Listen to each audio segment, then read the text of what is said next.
संविधान के बारे में सबसे बुरी बात तो यह है कि इसमें कुछ भी भारतीय नहीं है।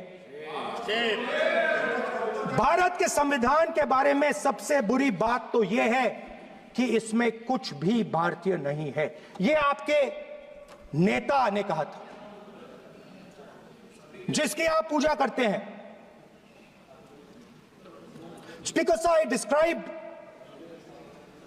in my first speech the idea of a battle taking place. I described the Mahabharata, described Kurukshetra. There is a battle taking place today in India. And on this side are the defenders of the idea of the Constitution. And from each state we have one. If you ask us Tamil Nadu, we will tell you Periyar. If you ask us Karnataka, we will say Basavana. If you ask us Maharashtra, we will say Phule ji, Ambedkar ji. If you ask us Gujarat, we will say Mahatma Gandhi. आप speaker को You praise these people. You praise these people hesitatingly because you have to. But the truth is that you want India to be run the way it used to be run. जैसे हिंदुस्तान पहले चलाया जाता था, वैसे ही आप हिंदुस्तान को चलाना चाहते हो। मैं बता रहा हूं, आ रहा हूं। पेशेंस रखिए थोड़ी, इतना एक्साइटमेंट नहीं होना चाहिए। स्पीकर सर, जब मैं छोटा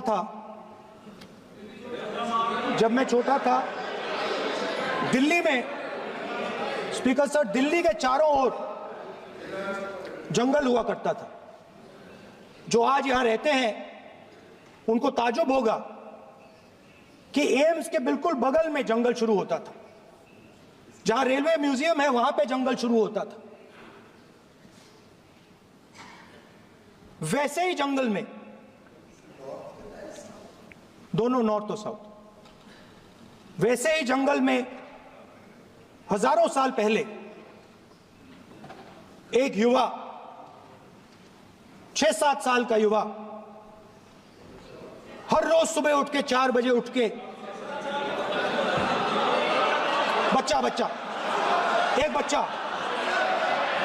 एक बच्चा, वाह बहुत बढ़िया, एक बच्चा 4 बजे उठ के तपस्या करता था। हर रोज सुबह तपस्या, हर रोज सुबह वो धनुष उठाकर तीर कमान चलाता था और घंटे उसने तपस्या की, सालों के लिए उसने तपस्या की।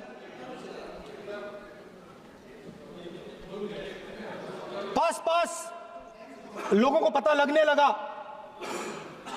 कि लड़का है। यही तो आप नहीं समझ सकते हो, यही तो प्रॉब्लम है। धनुष में तपस्या है, मनरेगा के काम करने में तपस्या है। तपस्या का मतलब शरीर में गर्मी पैदा करना, समझिए। हाँ, तब का ये मतलब है, तपस्या का ये मतलब है। तो ये तपस्या कर रहा था, लोगों को पता लगा और वो गुरु के पास गया। लड़के का नाम एकलव्य था और वो गुरु के पास गया और उसने कहा, गुरु द्रोणाचार्य जी, मैं सालों से धनुष चलाना सीख रहा हूं, मैंने अपनी पूरी शक्ति इसमें डाली है।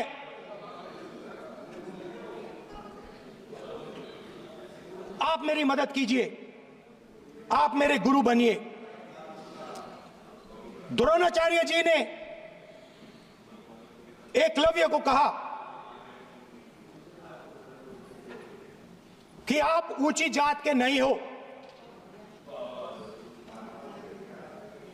आप ऊंची जात के नहीं हो, आप द्विजा नहीं हो। मैं आपका गुरु नहीं बनूंगा, यहां से तुम चले जाओ। और एकलव्य चला गया। फिर से एकलव्य ने तपस्या शुरू की, फिर से तपस्या शुरू की। कुछ साल बाद द्रोणाचार्य जी और पांडव उसी जंगल से निकले। एक कुत्ता भौंक रहा था, कहानी आपने सुनी है, सुना देता हूं। कुत्ता भौंक रहा था, अचानक कुत्ते की आवाज शांत हो गई।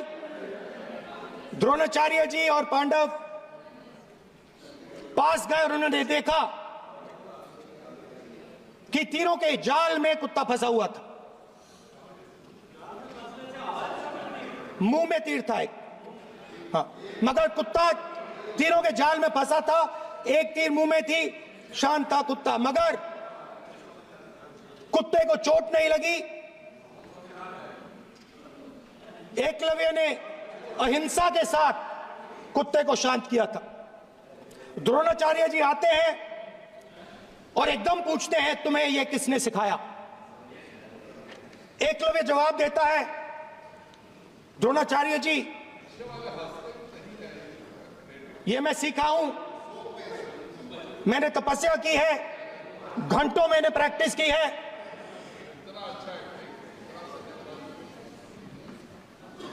आपने मुझे गुरु बनने से मना किया था, तो मैंने एक मूर्ति, मट्टी की मूर्ति सामने रखी और मैंने प्रैक्टिस की और मैं सीखा। द्रोणाचार्य जी खुश नहीं हुए। द्रोणाचार्य जी ने एकदम कहा, तुम्हें मुझे गुरु दक्षिणा देनी है। नहीं नहीं, ये आपकी स्टोरी है, ये आपकी स्टोरी है। मेरी स्टोरी है कि द्रोणाचार्य ने पूछा।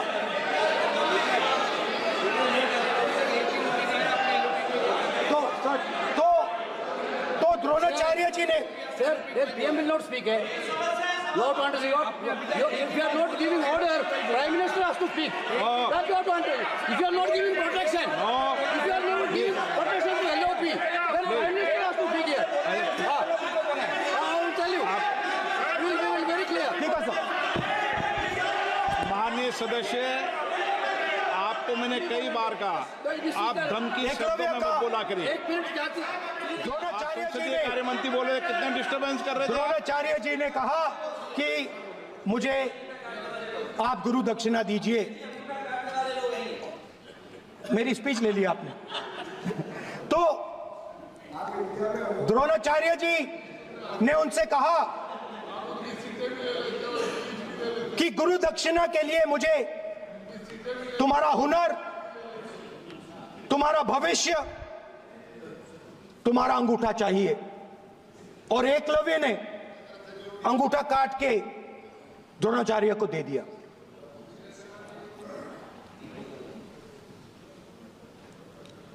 यह अभय मुद्रा है। इसमें कॉन्फिडेंस,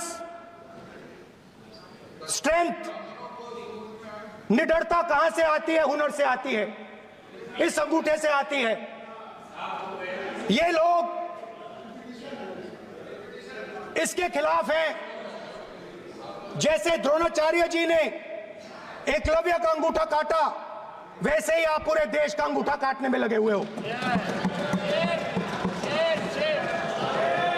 आप जैसे ही एकलव्य का, जैसे द्रोणाचार्य जी ने एकलव्य का अंगूठा काटा, वैसे ही आप हिंदुस्तान के युवाओं का, जैसे ही एकलव्य ने, देखो सर, जैसे एकलव्य का अंगूठा काटा गया, वैसे ही आप हिंदुस्तान के युवाओं का, सबका अंगूठा काटते हो। जब आप अदानी जी को जब आप अदानी जी को धारावी देते हो तो आप धारावी के जो एंटरप्रेन्योर्स हैं, जो स्मॉल एंड मीडियम बिजनेसेस हैं, उनका आप अंगूठा काटते हो। जब आप हिंदुस्तान के पोर्ट्स, एयरपोर्ट्स, डिफेंस इंडस्ट्री, ये सब जब आप अदानी को देते हो,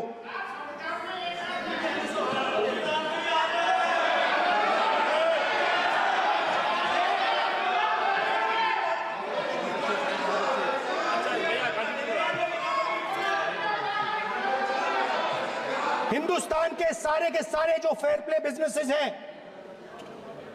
जो ईमानदारी से काम करते हैं, आप उन सब का अंगूठा काटते हो जब आप अदानी की मदद करते हो।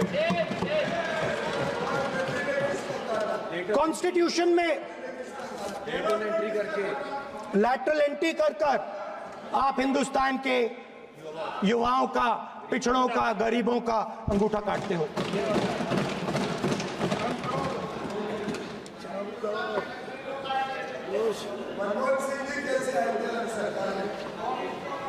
सर, स्पीकर सर, जैसे एकलव्य ने प्रैक्टिस की थी, वैसे ही हिंदुस्तान के युवा सुबह उठकर 4 बजे उठकर अलग अलग एग्जाम्स की तैयारी करते हैं। आपने देखा होगा,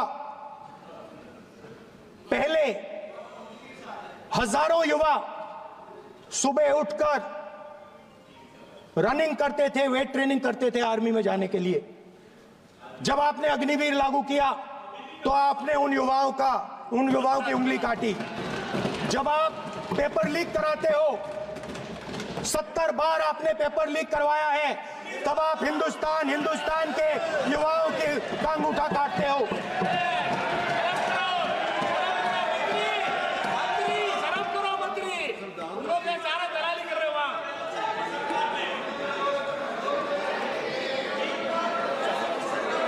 आज बाहर, दिल्ली के बाहर आपने किसानों पर टीयर गैस चलाया है, आपने किसानों पर लाठीचार्ज किया है। किसान आपसे एमएसपी मांगते हैं, सही दाम मांगते हैं, मगर आप अदानी को फायदा पहुंचाते हो, अंबानी को फायदा पहुंचाते हो और किसान का अंगूठा काटने का काम करते हो। देखिए, हम कहते हैं अभय मुद्रा, हम कहते हैं डरो मत, आप कहते हो हम आपका अंगूठा काट देंगे। ये फर्क है। एक तरफ कौन सर बोले, मेरे कहना है कि हम एक मिनट प्लीज बैठिए, आप बैठिए, प्लीज बैठिए, आप बैठिए। आज हम भारत के संविधान की 75 वर्ष की गौरवशाली यात्रा कर रहे हैं और कर भाई ये चर्चा हुई थी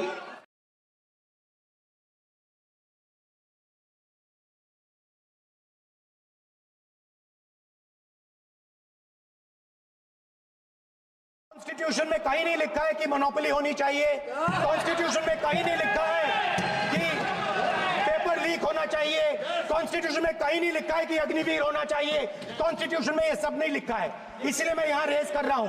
कॉन्स्टिट्यूशन में नहीं लिखा है कि हिंदुस्तान के युवाओं का अंगूठा काटना चाहिए, उनका जो हुनर है उनसे छीना जाना चाहिए।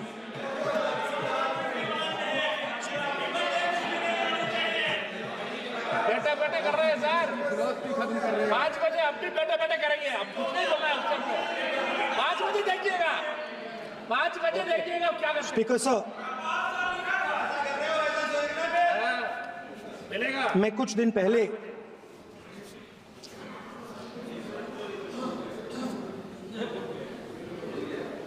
पहले मैं हाथरस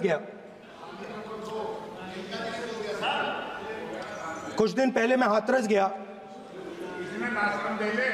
हाथरस में 4 साल पहले एक लड़की का बलात्कार होता है। गैंग रेप होता है। 3-4 लोग गैंग रेप करते हैं। मैं 2-3 दिन पहले उस लड़की के परिवार के घर में गया।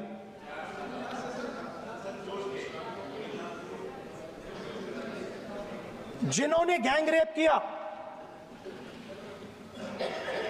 वो बाहर घूम रहे हैं।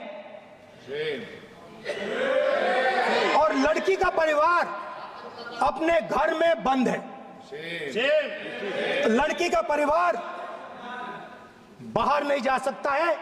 जो अपराधी हैं वो उनको रोज धमकाते हैं और वो बाहर घूमते हैं।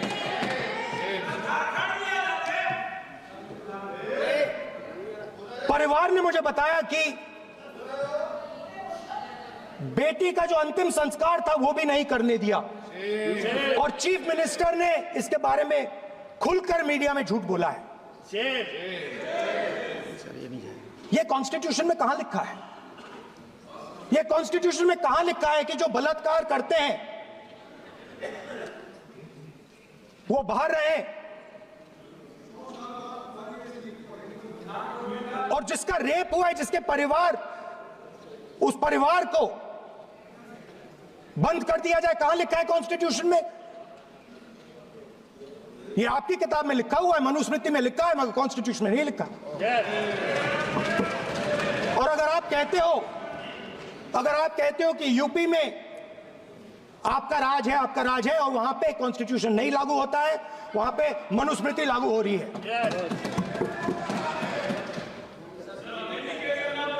परिवार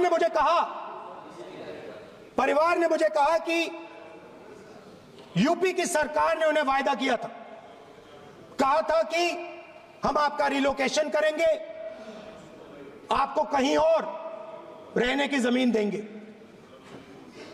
आज तक 4 साल हो गए हैं, आज तक उनका रिलोकेशन नहीं किया गया है। और हर रोज उन्होंने मुझे फोटो दिखाई, वो बाहर निकलते हैं और जिन्होंने बलात्कार किया वो धमकाते हैं उनको। तो मैं इस हाउस में कहना चाहता हूं कि अंबेडकर जी के संविधान वाले लोग, इंडिया गठबंधन वाले लोग, हम सब मिलकर उस परिवार का रिलोकेशन हम करेंगे अगर आप नहीं करोगे तो। और हिंदुस्तान के हर गरीब व्यक्ति को हम ये कहना चाहते हैं, आपकी रक्षा कॉन्स्टिट्यूशन करता है और ये बीजेपी के लोग कॉन्स्टिट्यूशन पर 24 घंटा आक्रमण करते रहते हैं। कॉन्स्टिट्यूशन में लिखा है prohibition of discrimination on grounds of religion, race, caste, sex और place of birth. The state shall not discriminate against any citizen on grounds only of religion, race, caste, sex, place of birth or any of them. Some days back, youngsters from Sambal came to see me. Innocent people, they had done nothing. They were just, वो बस पास में थे, 5 लोगों को गोली मार के हत्या कर दी। ये कहां लिखा है कॉन्स्टिट्यूशन में? ये कहां लिखा है कॉन्स्टिट्यूशन में? तो लिखा है prohibition of discrimination of grounds of religion. और जहां भी आप जाते हो, एक धर्म को दूसरे धर्म से लड़ाते हो, नफरत फैलाते हो। कहां लिखा है कॉन्स्टिट्यूशन में? कहां लिखा है कॉन्स्टिट्यूशन में कि एक धर्म को दूसरे धर्म से लड़ाना है? कहां लिखा है कॉन्स्टिट्यूशन में कि दलित परिवार को बंद करके अंदर रखना है और उनके अपराधियों को बाहर घूमने देना है? कौन से कॉन्स्टिट्यूशन में लिखा है? मुझे दिखाइए।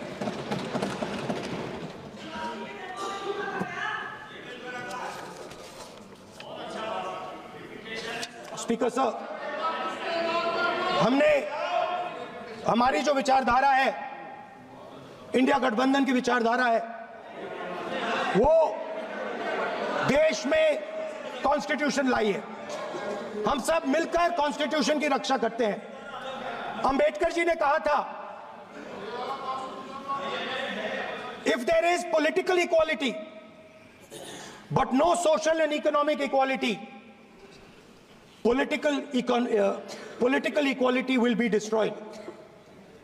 ये अंबेडकर जी के शब्द हैं और आज ये बात सबके सामने है। पॉलिटिकल इक्वालिटी जो थी वो खत्म हो गई है। हिंदुस्तान के सारे इंस्टीट्यूशंस कैप्चर कर लिए गए हैं। सोशल इक्वालिटी नहीं रही, फाइनेंशियल इकोनॉमिक इक्वालिटी नहीं रही। इसीलिए हमारा अगला कदम जाति जनगणना होगा। हम देश को दिखाना चाहते हैं कि आपने किन लोगों का और कहां कहां अंगूठा काटा है। हम दलितों को, आदिवासियों को, पिछड़ों को, किसानों को, मजदूरों को दिखाना चाहते हैं कि आपने किस किस का अंगूठा काटा है। इसलिए जो मैंने वायदा किया था, इसी हाउस में यहां हम कास्ट सेंसस लागू करेंगे और उसके बाद हिंदुस्तान में एक नए तरीके का विकास होगा, एक नई तरीके की राजनीति होगी। जो मैंने पहले कहा था, जो आपको अच्छा नहीं लगता है, 50% रिजर्वेशन, उस दीवार को हम यहां तोड़ेंगे। 50% रिजर्वेशन की दीवार और जाति जनगणना हम यहां करा के दिखाएंगे। आपको जो कहना है कर लो, कह लो। स्पीकर सर, बहुत बहुत धन्यवाद।